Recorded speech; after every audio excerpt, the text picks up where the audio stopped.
Okay, hello everybody. Welcome to the Ask Me Anything for the CrossFit Linchpin private track.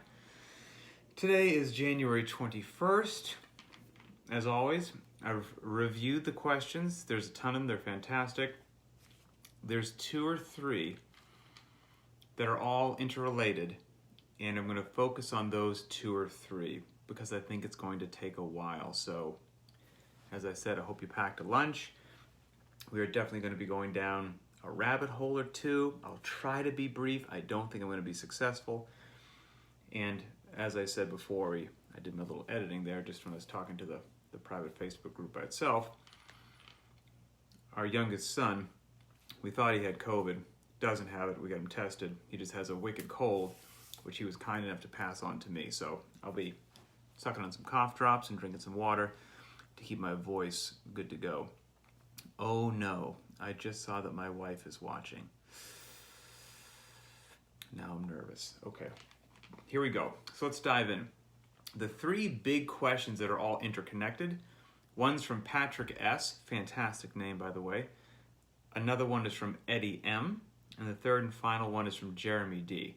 And I'll tell you what those are in a second, but first there's two quick questions that I can answer. Number one, John W. wanted to know how many of the chocolate chip cookies did I eat that my wife made and then just conspicuously left on the oven unguarded. I ate 4 or 5 of them, and they were absolutely delicious. Yesterday on Wednesday is our traditional kind of cheat day where we loosen the reins a little bit, so they were fantastic. So I had 4 or 5 of them.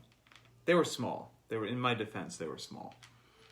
Then Angela G. asked a simple question, which was, basically, can you superset the accessory work to make it a bit more efficient to be accomplished? And the answer is yes. You by all means can feel free to do that. You'll be good to go. As a matter of fact, that's a very popular method for most people to do it. Okay, the 3 questions that are all interconnected. I'm going to read each one of them so you can kind of see their interconnectedness, and then I'll dive into answering each one. So the first one from Patrick S., and I'll just read them all as they are. Patrick S., could you explain more the concept of quote-unquote intended stimulus when it comes into programming workouts? How much of this goes into your laying out of each month's programming? Why is it important for us to do each type of workout, short, long, heavy with a high heart rate, intervals, etc.? How does that benefit us as athletes, our fitness and overall health, to have each one of those implemented into our training? And can we still modify workouts such as substituting sandbag cleans in place of power cleans, for example, or running or biking instead of running? And can we do that and still achieve the intended stimulus of the workout? Okay, it's about 75 questions in there, all of which could take quite some time to answer individually, let alone all of them. But I'm going to do my darndest to wrap them up into a nice, neat little bow. So that's the first question. The second question is from Eddie M. Eddie, let me scroll down to your question. All right, here we go. Training for longevity. What does that truly mean? Is it limiting volume for the sake of longevity? Is it for everyone at every age? Would it not be better for someone if they had the time and ability to increase their volume and push themselves to build a base as big as possible whilst training smart so that at some point in the future they have a bigger base to keep and maintain, perhaps build, rather than just doing lower volume for the fear of the future? Even if it's not for any competitor or competing type training, but still pushing yourself to be the very biggest, baddest, strongest, and fastest that you can be. Great question. Another massive question, but that's okay. That's okay. We're here. I've got a glass of water. We're good. And the final question that somewhat plays into Patrick's and Eddie's is from Jeremy D. And that is, even though this one wasn't as upvoted as the other ones, it works in, so we're going to cover it. His question is, adding in lifting components. With Beyond the Whiteboard, we can add in other programs. How do we go about choosing the number of programs? So anyone who doesn't know what he's talking about, Beyond the Whiteboard offers some incredible specialty programs, and that's what he's talking about. We'll dive into those. How do we go about choosing which programs, the number of programs? For example, should it be one lift and one body weight, or two lifts like the snatch and the clean and jerk, or just one, etc., etc. So, great question. And Jeremy, it also says there, because there's a little interplay with him and Luis, Jeremy says that he came previously from a program that did a lot of extra lifting, and he always felt destroyed. And so he's trying to find that balance, and we'll touch on that. So, here we go. Okay, I think I have 8 pages of handwritten notes here, because I want to keep myself on track and make sure that I cover. When I said 8 pages of handwritten notes, if my wife is still watching, I can almost feel her rolling her eyes. I want to keep myself on track. All right, so let's get back to Patrick S.'s question and then dive into actually answering it. Here we go. Let me get a sip of water. Okay, so his question one more time. Could you explain more the concept of intended stimulus when it comes to programming workouts? How much of this goes into laying out each month's programming? Why is it important for us to do each type of workout? Short, long, heavy with a high heart rate, intervals, etc. How does that benefit us as athletes, our fitness and overall health, to have each one of those implemented into our training? And can we still modify workouts? Sandbag cleans, rowing, running, etc. Whew. Okay, here we go. With regards to the first part of your question, is the intended stimulus, what does that mean? And is it taken into consideration when programming? And the answer is yes, that the intended stimulus, what each workout is supposed to be and what it's supposed to deliver, is taken into consideration every single day, every single workout that we program. The intended stimulus is interwoven into literally every aspect of programming and developing work capacity, aka fitness. Why any particular workout was programmed on a particular day, it's all there for a reason. And so, when talking about the intended stimulus of a workout or what we're trying to achieve, things that would come into play, when you say how much of this goes into laying out each month's programming, things that go into it are, is the intended stimulus, is it time domain, for example? Intended stimulus could be short, medium, or long. Intended stimulus could be regards to loading. Is it supposed to be light, moderate, or heavy? Intended stimulus could be the repetition range from a heavy single up to, hundreds of repetitions in something like Angie.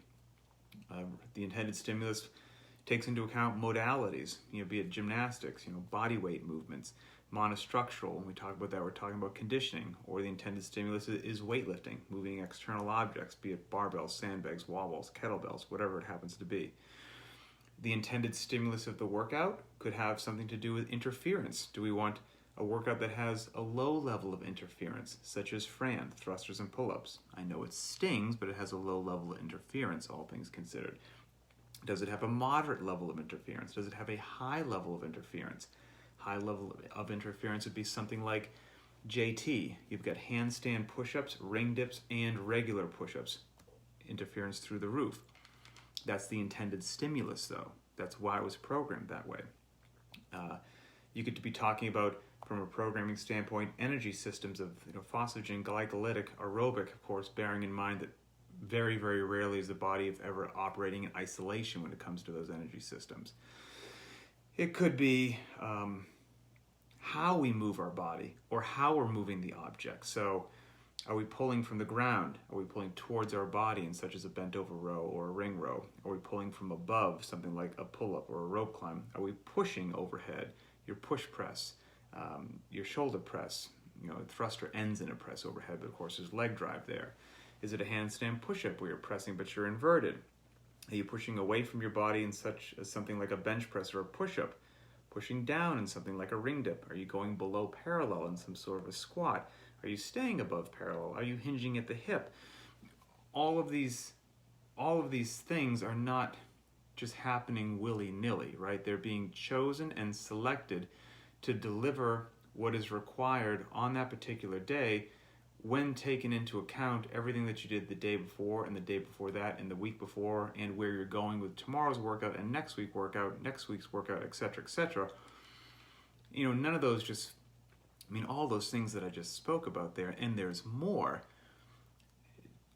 To think that everything, all the cards just fall into a perfect sequential order. If you just, if you take a deck of cards and just throw them into the air, it's going to come down some sort of random haphazard fashion. If you want a specific outcome in a specific order, time, thought, and care has to be given into laying out those cards in a particular sequence. And the same thing happens with programming. So, does the intended stimulus come into play in programming? 100%. Every day, every movement, every rep range, every time domain, everything. And then even, this is why this is just a great rabbit hole show today. And then even then, you've got movement selections to accomplish any particular objective.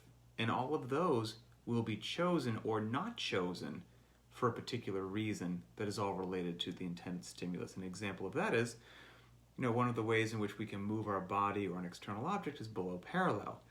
Well, as simple as that is, well, how are we going to accomplish that below parallel? We could do it in a walking lunge. Was that walking lunge going to be weighted or unweighted? Is it going to be, if it's weighted, is it front rack? Is it overhead? Is it dumbbells? Is it barbells? Are they in the front rack? Are they in the hang? Below parallel, we can do it with the air squat, with a wall ball shot, with a back squat, with a front squat, with an overhead squat, with a squat clean, with a hang squat clean, with a full snatch, with a hang squat snatch, with dumbbell burpee box step-ups, with, etc., etc. Then each one of those movements, are we going to do them high rep? Or are we going to do them low rep? Are we going to do them with something which has a high level of interference or something which is moderate or low level of interference? Are we going to pair this? Again, it is a rabbit hole. It's a beautiful rabbit hole. So it's the world that I live in, programming, which at first glance, when you just see the end state, when you just see workouts and you see a week's worth of workouts, for example, come up and you're like, oh, well, yeah, well, that seems to flow and seems to make sense and everything seems to be going well and I could push myself on this day and held back a bit on this day and this day tax the legs and the next day we get a break. Like, none of that happens by accident. And all of it is related back to your initial question of how critical is the intended stimulus. It drives everything. It drives all these things that we just spoke about there. So, okay. So now, diving deeper into your question here, you asked, why is each type important? From short to medium to long to heavy day to heavy at high heart rate, et cetera, et cetera, et cetera. And there's a rough quote, so pardon me, I'm going to butcher it a bit, but I'll get the gist of it across. And this was something that I heard, Greg Glassman say countless times at lectures or whatnot. And the point was, that the fitness that we're looking to develop with CrossFit is broad, general, and inclusive. And meaning that you just live in this physical ready state where you're about as ready and capable for darn near anything within reason that's going to cross your path. And to do that, getting back, sorry, I'm already off track. To give it the quote that, Greg used to say all the time was, if an athlete gives me their training blueprint, what they do, what they've been doing for the last 6 months, what they plan to do in the next month, if you're not doing well-rounded training, then in that very training blueprint that you gave me, it's not only the roadmap as to what you excel at, in it also lies your holes, your weaknesses, your deficiencies, if you are avoiding certain things and not covering all your bases. And now, if you had gave me all of your training information and you weren't doing well-rounded training, you were avoiding some things, you had some biases, etc., I could identify those things and I could create a workout and give that workout to you and make you look like you've never worked out in your entire life, because I would expose all these things that you've been avoiding.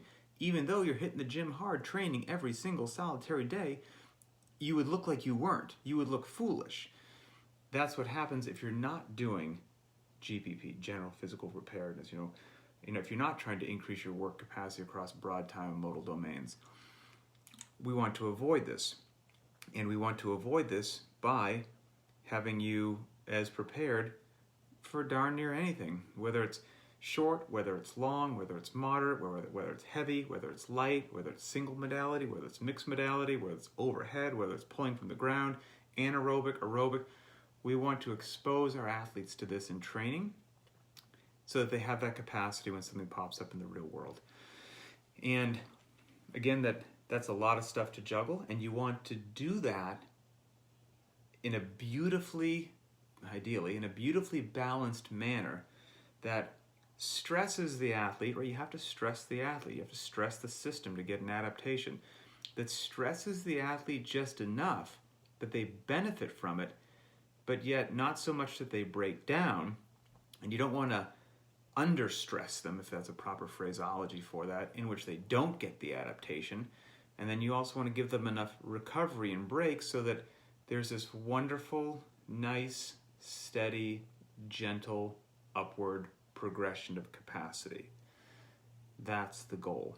And that's why we do all of these different things, to have that work capacity across broad time and modal domains, to have no holes in our fitness, to have that fitness that is broad, general, and inclusive. Because, again, getting back to CrossFit's roots, CrossFit was, the method, and in my mind it still is, the methodology of choice for those that don't get to choose how they need to use their fitness.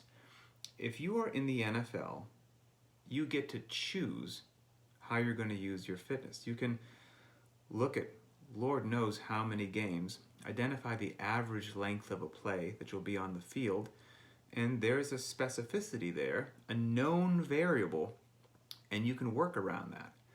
If you are in the United States, or I guess anything for that matter, if you are in a military, if you're a military member, you don't get to choose the duration of the battle, or choose the duration of the effort, or if one of your buddies gets hurt on the battlefield, you don't get to choose if it's the 115-pound guy or the 250-pound guy. It's just, man or woman, I should say. It's just one of those deals. You don't get to choose the weight of your rucksack or your weapon. Like, you don't get to choose if you have to go up and down hills today or it's flat earth. So you have to be ready for anything. If you are a first responder, a firefighter, police officer, is the problem going to be on the 15th floor of the building today and the elevator's out, or is it going to be on the first floor? Do you have to carry the gear 15 flights? Do you have to carry it one flight? Is the person that you're rescuing or had a heart attack or a stroke or is in a diabetic coma, are they 180 pounds or 380 pounds? It's not your call. So how do you prepare for an unknown event, unknown duration, unknown loading, unknown whatever? You try to train for as much capacity as possible, so whatever does cross your path, ideally you are properly suited for it. And so that's why we try to cover our bases, and try to cover our bases very, very well, and we try not to have any biases in our training. And so it's all interconnected. Circling back to the question, so let's see.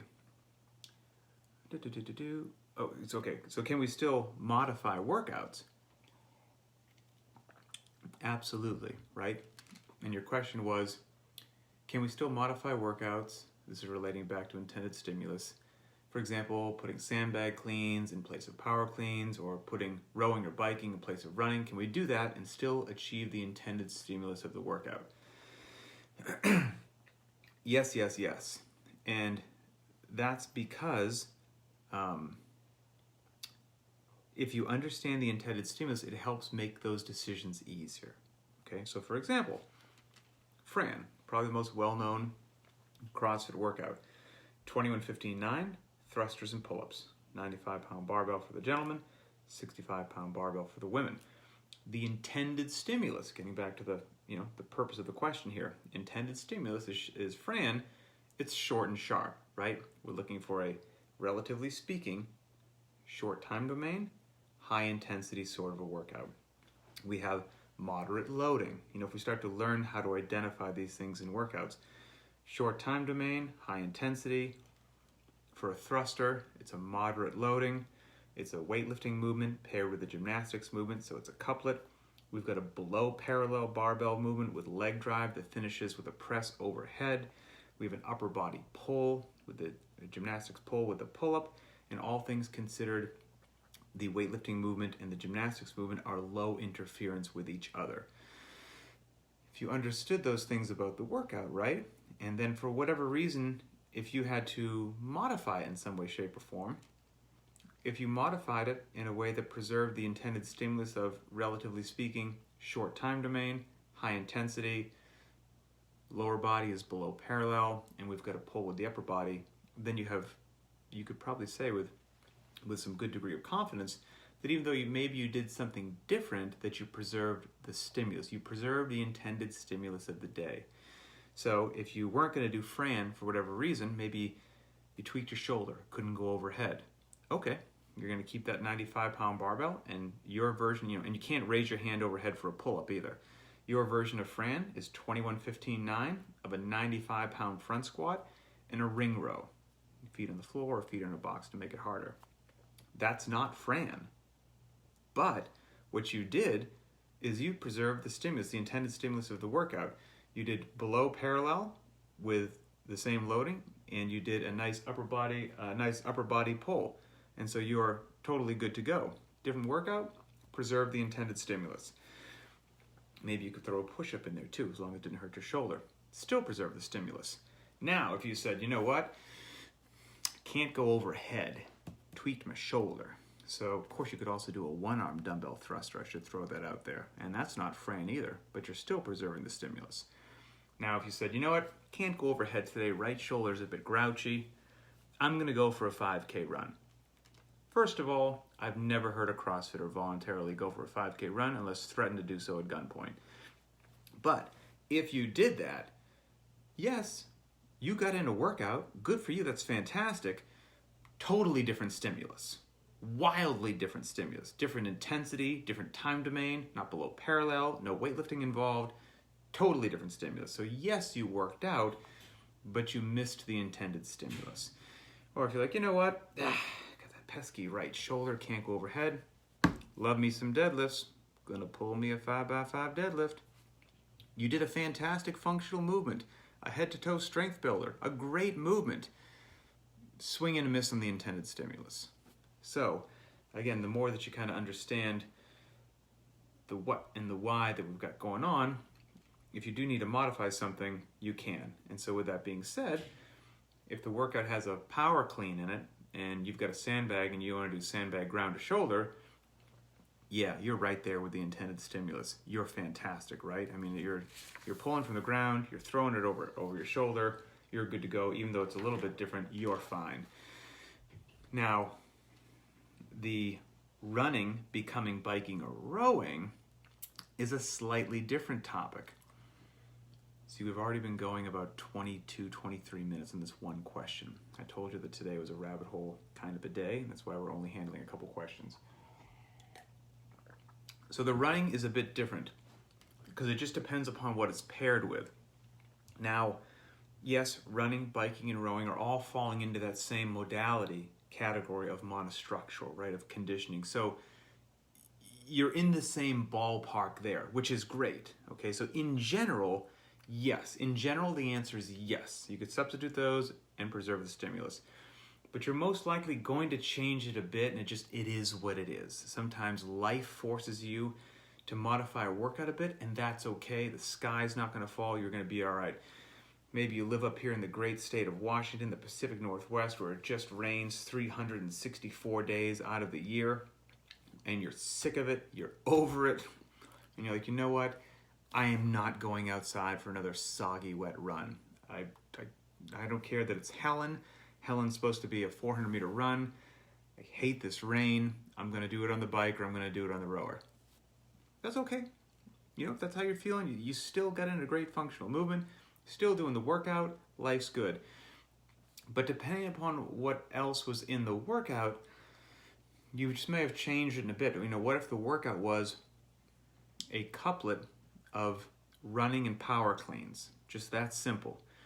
Well, there's a good chance that maybe the programmer programmed running with those power cleans instead of rowing because he wanted to give you, quote unquote, a little bit of a break before you came back in and pulled the barbell.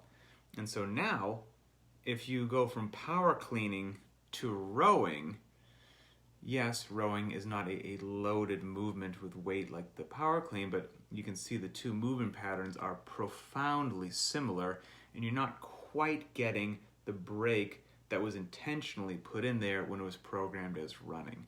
So yes, you can swap those things around, but some of them just might have a bit more interplay or interference than was originally intended, but you'll still be okay. Okay, so that is the conclusion of Patrick's question. Patrick, I hope that was satisfactory. We've got 1.5 questions left, because Jeremy's is a quick one. Eddie, here we go. Down the rabbit hole again.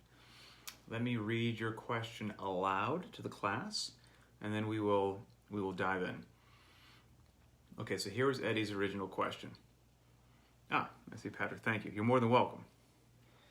Eddie's question, training for longevity, what does that truly mean? Is it limiting volume for the sake of longevity? Is it for everyone at every age? Would it not be better for someone if they have the time and ability to increase their volume and push themselves to build a base as big as possible whilst training smart so that at some future point they have a bigger base to keep and maintain and perhaps build rather than just doing lower volume for fear of the future? Even if it's not for any competitor or competing type training, but still just pushing yourself to be the very biggest, baddest, and strongest and fastest that you can be. So, here we go. I may have to crack open a second cough drop for this. I think I will, because we're going to do some talking. Okay. All right. Good question, Eddie. So first of all, training for longevity, what does that truly mean? That's great, right? It's a whole health and fitness thing. What does that mean? That was one of the big things that chapped Greg Glassman's behind when he first checked out the fitness industry and got CrossFit going, is these things are very ill-defined. Something like fitness was just literally defined as being fit. Well, now we're having a circular discussion. What the heck does that mean? Or health was being healthy. Still, you've told me nothing. Or health was defined as something as vague as the absence of disease. Okay, so health is the absence of disease. So now you're telling me if somebody doesn't have a disease, got no diabetes, no coronary artery disease, no whatever it happens to be, but they are so feeble and weak and broken that they're living their life in a nursing home on assisted care because they can't go from a seated to a standing position on their own. They're disease-free, mind you, but they're just feeble and decrepit, that if being healthy is just the not having a disease, well, that person in the nursing home must be healthy. If that's healthy, I don't want any part of that. So there were some issues and there were some terms that needed to be defined in the health and fitness space. And first of all, CrossFit defined fitness as work capacity across broad time and modal domains, and that in and of itself, is a full 40-minute lecture we used to give at the Level 1 seminars. Is really diving into what work capacity across broad times and modal domains means. But there is definitions behind every single part of what I just said right there. So if that's fitness, now what's health? And CrossFit said basically that health was your fitness over your entire life. So very much related to what you're talking about, Eddie. If fitness is your overall capacity to do work, to do all these things, you speak about it as area under the curve. Like if you had this chart, you would want your chart to be as high as possible, and all the area under it you can do. It's all this capacity that you have. And the higher you lift this chart, the higher that your fitness is, the higher that your work capacity across broad time modal domains is. And we want you to be able to carry that, to carry as much fitness as possible over your entire life for as long as possible. And so fitness over the course of your life was health. So when we talk about training for longevity, it's exactly what we're talking about. We're talking about you maintaining as much work capacity, as much fitness as you can for as long as you can, so that you live the highest, most ideal, best quality of life that at this point in time we know how to deliver to you. That is what training for longevity means. And very much related to Patrick's question a second ago, when we talked about all those things that are involved in the intended stimulus and balancing good programming, it's walking this very delicate, beautiful tightrope of, not too much and not too little. Not too much and not too little. Because you give them too little, well, you didn't maximize their fitness. You didn't maximize that area under the curve. But you give them too much. You give them too much, maybe even just once. All you need to do is tweak your knee once. Once. And it might be your little annoying friend for the remainder of your time on this planet, forever hampering your quality of life, your work capacity, and everything else. So, in answering your question, do we take into account limiting volume? Absolutely. 100%, absolutely. And it's, as I said, it's a balancing act. And it's not the same for every single solitary human being. And anyone who says that it is, I feel, is lying. Can some people take more volume than others? Absolutely. Of course, for sure. Do some people need less volume? Absolutely, for sure. And how to make those decisions cannot be made by me.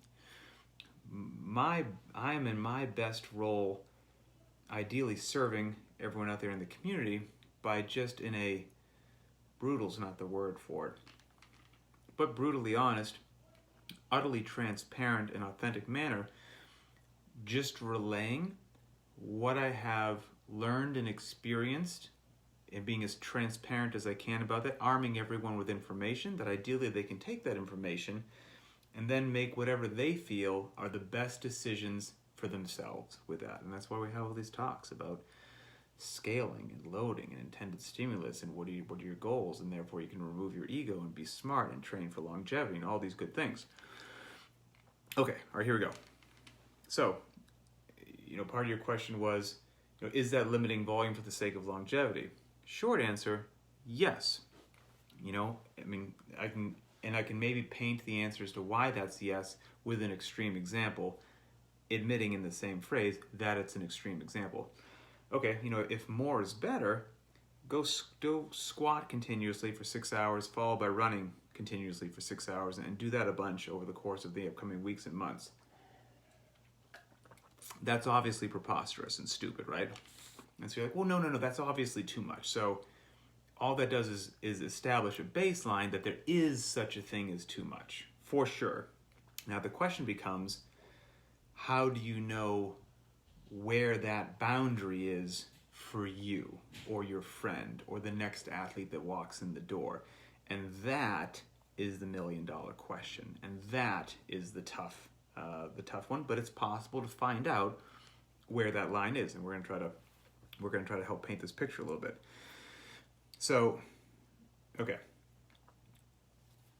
First of all, I think it's important to note that your question saying, shouldn't somebody's goal be to increase their fitness as much as possible, increase the area under the curve as much as possible, to live the longest and best life possible, so that when you do get older and maybe you inevitably, Father Time comes in, he comes for us all, you do start to lose some capacity, you do start to lose some strength, as you get older, that you've built up the biggest base possible so that you have a bigger reserve to pull from, and therefore, hopefully your slope down into decrepitude is at a much gentler angle than somebody who didn't prepare themselves that way. Yes, everyone should be trying to do that, and I think it's important to note that you have exactly described CrossFit. That, my friend, is the unequivocal, quintessential, pure intent of beautiful, classic CrossFit programming. You nailed it. That's exactly what we want to do. I think your question then becomes, are there some folks, these outliers, who, hey, one workout a day works for a lot of people. Is there somebody that 1.5 workouts a day would actually be better and they wouldn't be overtrained? Or maybe somebody that's in the 2 workouts a day category. Does that person exist? And the answer is yes. As I said before, they do exist, and we're going to try to figure out how to help those folks find out who they are. So, in related to your question, would doing more training now potentially be better? That's a maybe. You worded the question beautifully. I have to give you credit for that. So I speak for a living. And so because of that, I pay very close attention to the words that I choose when I speak.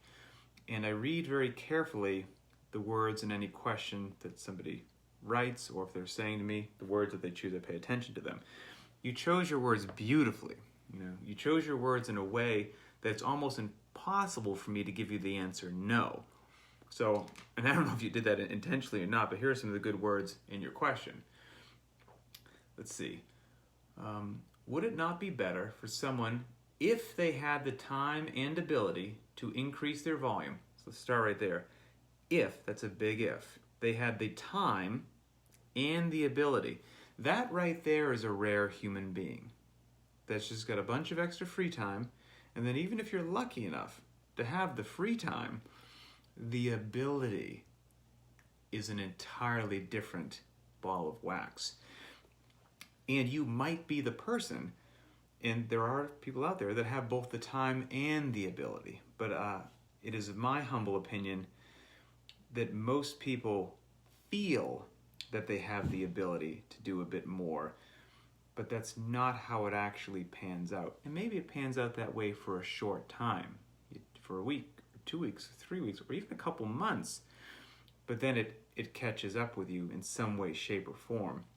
So, but again, you said if this person does possess both the time and ability, so far I'm with you. Yes, if this person does possess both the time and ability,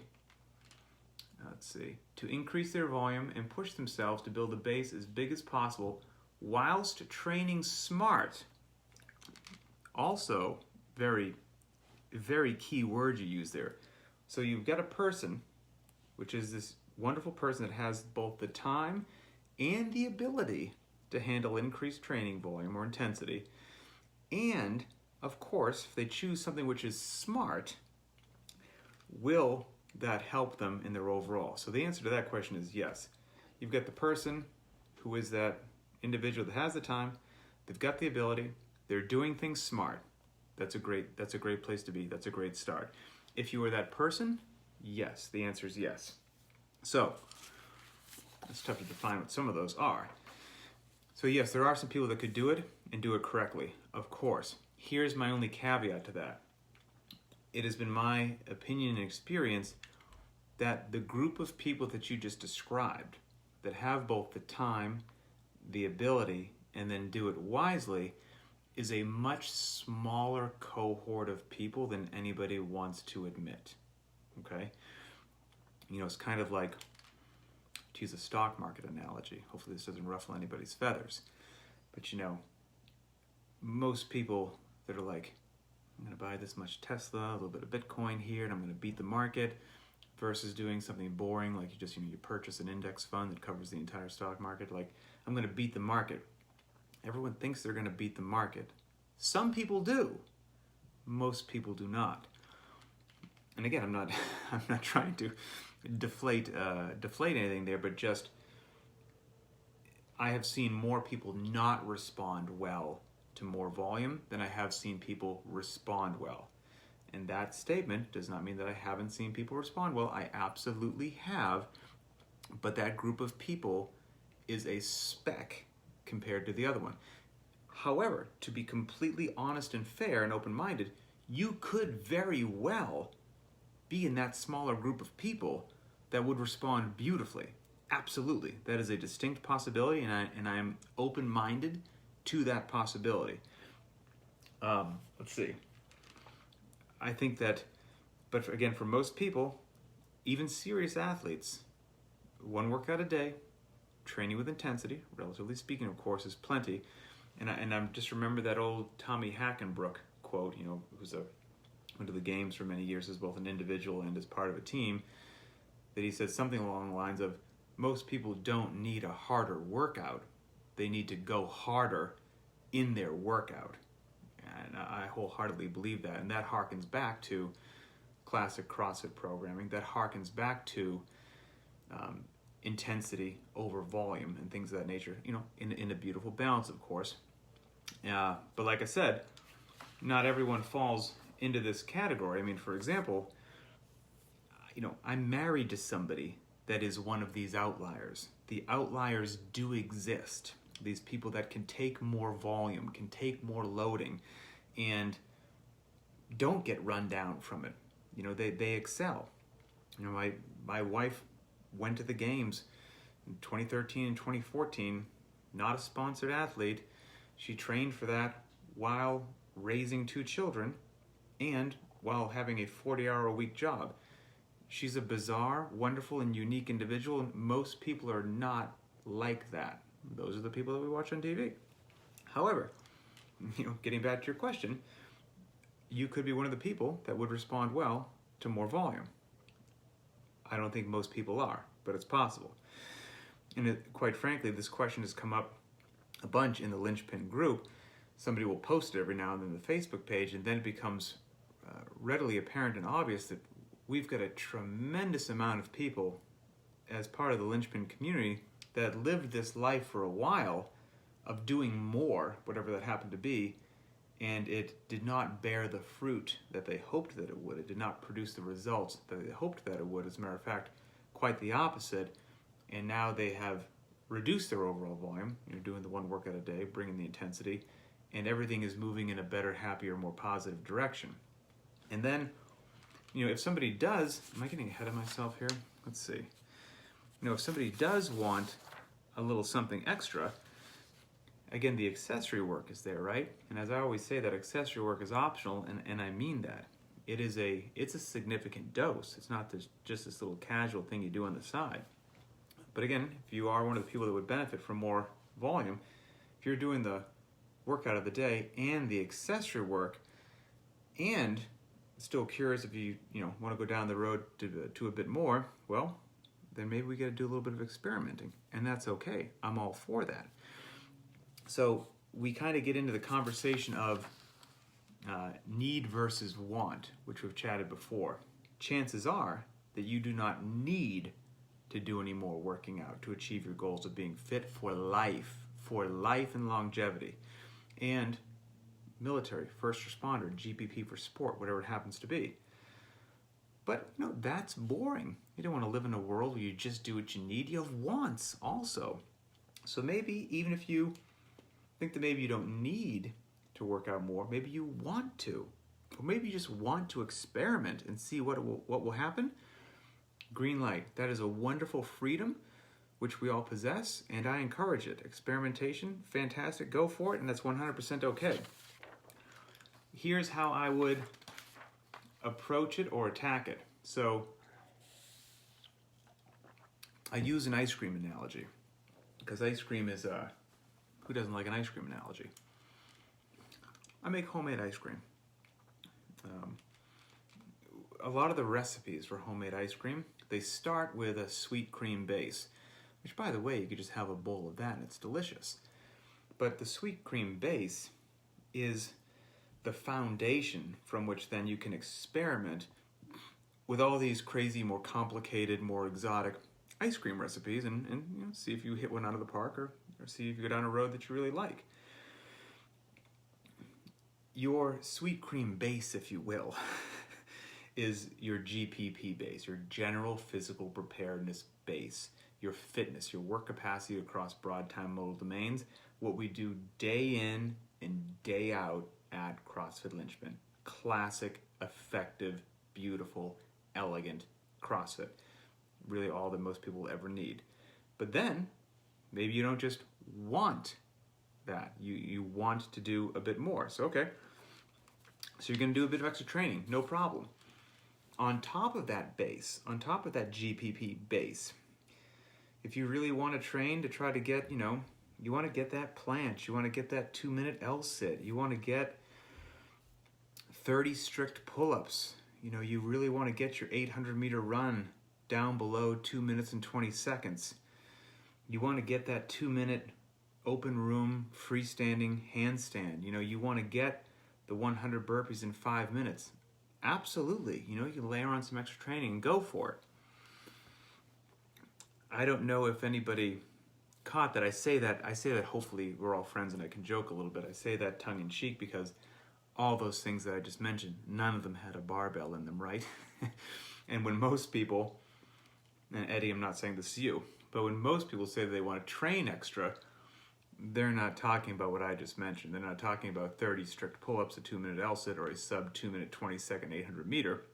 They're saying they want to lift more. They would like to lift more, which is fine. Again, because we're talking about need versus want. Just love the barbell, love lifting. You want to lift more? Fire it up. And so let's talk about maybe how we could do that. But the final thing I'll say, just for interesting backstory and context, again, need versus want, Linchpin Conversations number 42 is entitled, Extra Lifting is Not What Most People Need to Improve Their Fitness. And I chose those words intentionally, right?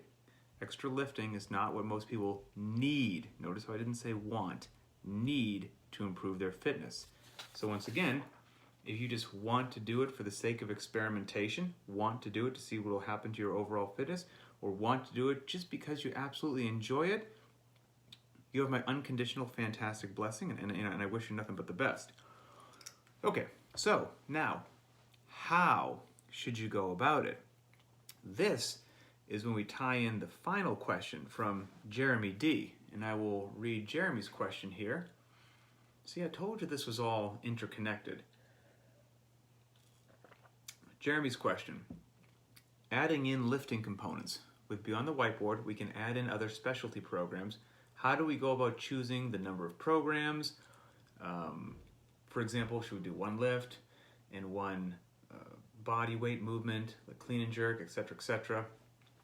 So anyone unfamiliar with it, and Eddie, this is where I would start as well. So if you're looking to do a little bit something extra and see how it treats your body, I would start with one of the Beyond the Whiteboard specialty programs because you already have them available at your fingertips as part of the Beyond the Whiteboard app, and they're tremendous and they're laid out intelligently. I think they're great. So Beyond the Whiteboard has specialty programs that are like, I'm not even sure if they're 6 or 8 weeks long each one, which is fantastic. They've got one for pull-ups, bar muscle-ups, ring muscle-ups, toes to bar, push-ups, ring dips, handstand push-ups, handstand walking, improving your 1-rep clean, your 1-rep jerk, your 1-rep snatch, improving your deadlift, shoulder press, back squat, bench press. I mean, a cornucopia of specialty fitness, if you will. So that's where I would start. If you want to add in something extra, add in some extra lifting, add in some extra volume. And now the question becomes, when adding these in, are you going to do it for fun, or are we talking serious business here? If you're doing it for fun, then choose the one that you love. I mean, maybe you're already a beast with the barbell, but you just love the darn barbell. Maybe the last thing that you need is more work on your deadlift, but you love deadlifting. If you're choosing it just for fun, do the deadlift capacity program on Beyond the Whiteboard. Have a blast. Again, this is the freedom.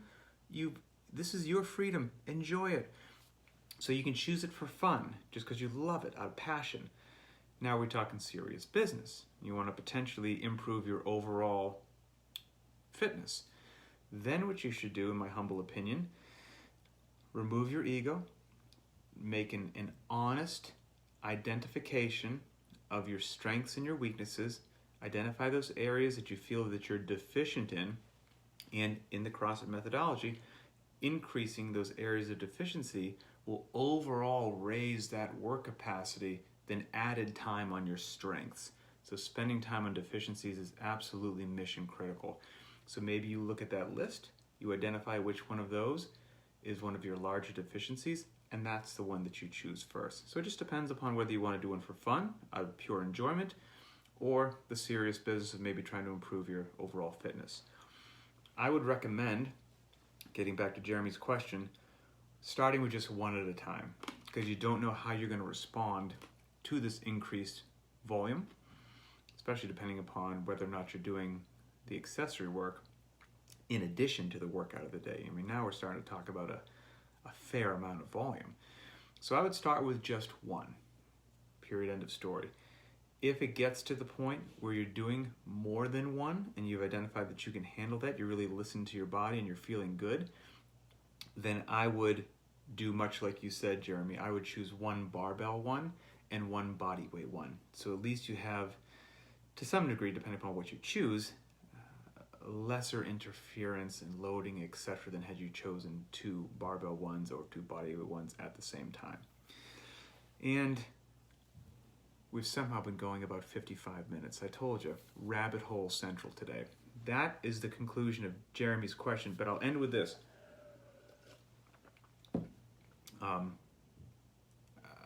It was my goal to relay this information to the best of my ability in a just neutral, information-based manner. So hopefully that's how it came off. Because Eddie, I mean from the bottom of my heart, if you want to experiment with a bit of extra training and see how it treats you, you by all means should do that. You know, regardless of whether or not I think it is a good or bad idea for most people, you know, that is, I've experimented with a bunch of stuff in my life and learned lessons that way, and sometimes you just got to roll down that road. So absolutely, you know, absolutely go for it. Just be honest with yourself. Track your data, you know, because the data will be your friend as to whether or not things are going in the right direction or not. And then the only last thing that I would say that adds into all of these things, well, particularly Eddie's question and Jeremy's question about adding in some extra stuff, is before you add in anything else, this is just my personal opinion and lessons learned, just be brutally honest about the economics of the situation. And what I mean when I say the economics of the situation is that, you know, economics being defined as the, you know, using your resources properly. So everything is an opportunity cost. So if you're going to spend more time doing X, be that extra training, well, that's time you could have spent doing something else. So with regards to the economics of the situation, just make sure before you spend extra time in what I can only assume is a tight schedule in your precious day, make sure that everything's good would that time be better spent with your family, with your friends, potentially doing something at work, not that I want anyone to be a workaholic. Would 30 minutes of extra sleep or a nap benefit you more? Is your nutrition utterly and completely dialed in before you start asking more from your body?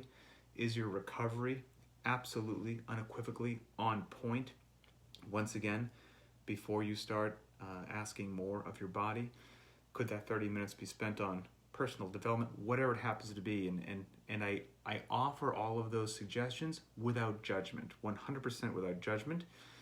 Just saying, weigh your options carefully, because time is one of the most precious commodities that you have on the earth. You've only got what you've got.